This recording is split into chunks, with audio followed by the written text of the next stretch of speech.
What if I told you I make $100,000 a year, and that's all that I'm worth to the world? You know, I wouldn't be worthy of myself if I said that's all that I'm worth. However much money I make is what I'm worth to the world, because I know I'm worth way more. But that takes a lot of digging. It takes a lot of growing and developing yourself to find that worth. And I'm learning now. Like, I'm reading this book that's teaching me how to think and begin with the end in mind, and to write my own funeral eulogy, and what I would really want those people speaking at my funeral to say. What would I want them to say about me? How would I have wanted to impact their lives, or how would I want to make them feel? And what would that actually look like? And those values, those beliefs, those actions are the worth that I'm achieving and striving for. Nothing else that I could measure myself up to. Oh, I have the newest pair of pants on, the newest J's, or things that a lot of other people tend to value themselves on. Mm-hmm. There's this quote by, I think it's Helen Keller, and I believe that she was a young lady who couldn't see. And she had said that the poorest person in the world is a person without vision. And she didn't mean your eyesight, but she meant actually a vision in what your future looks like and what it is that you want to become, and even something even greater. I think there's these 4 cardinal principles that I stand on. Basically, you can remember it like Miss Pugh. This is manhood, scholarship, perseverance, and uplift. And manhood is, the first is standing on your number one.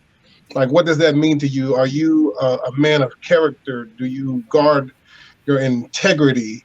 Do you have those values that you want to be a gentleman, that you don't want to be something less than what you really stand for? And then the scholarship. Are you pursuing not just higher education, but are you pursuing learning to actually to gain wisdom, not just in academics, but in life, where you can learn those lessons? And perseverance is just not quitting.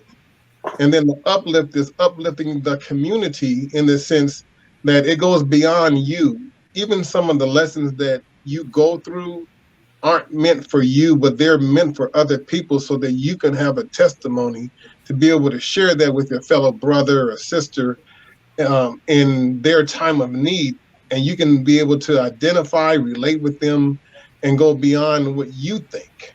So the value just continues to perpetuate and in your vision for yourself and something that's greater. Interesting. Very interesting. I was writing some of that stuff down, Dr. Michael Houston. So thank you for those tips. Shamar and Nicholas, what are some ways that you guys are discovering your worth? And what would you say to the people that are your age in helping them find their worth? Probably, I wouldn't say through rewards, but accomplishments. Kind of like I can tell in the background of Michael Houston's picture, he has a lot of medals and certificates and things like that. And I wouldn't say that defines your worth, but it defines your accomplishments and what you've done. And that your accomplishments is part of your worth. Because if you're a star student, you get principal's list, you get honor roll, that's what you're worth. You get good grades, you're a star student, that's part of your worth. And I think that really, that I wouldn't say that elevates your worth, but it puts you at a good place. Mm-hmm. Absolutely. I like how you made the point of how it doesn't elevate your worth, because there's some people who at times maybe could be going through some difficulties and maybe not putting forth their best effort, or don't have the opportunities to choose to create their worth and put more effort into whatever it is that they're basing their worth on. So I like that point, Shamar. Nicholas, go ahead, Shamar. I just said I wanted to touch on that. I was on a story for I believe it was Channel 3. But before I went on and I was talking about my grades and how they had improved during COVID, she might have been older, but I know an African American girl said that her grades had dropped due to COVID, and she was doing well before COVID had started. And I think she was basing her worth on her grades, and basically when her grades dropped, she felt like her worth had downsized or decreased. And I think nobody should ever think that about themselves, because your worth is going to be whatever you amount yourself to. Yeah.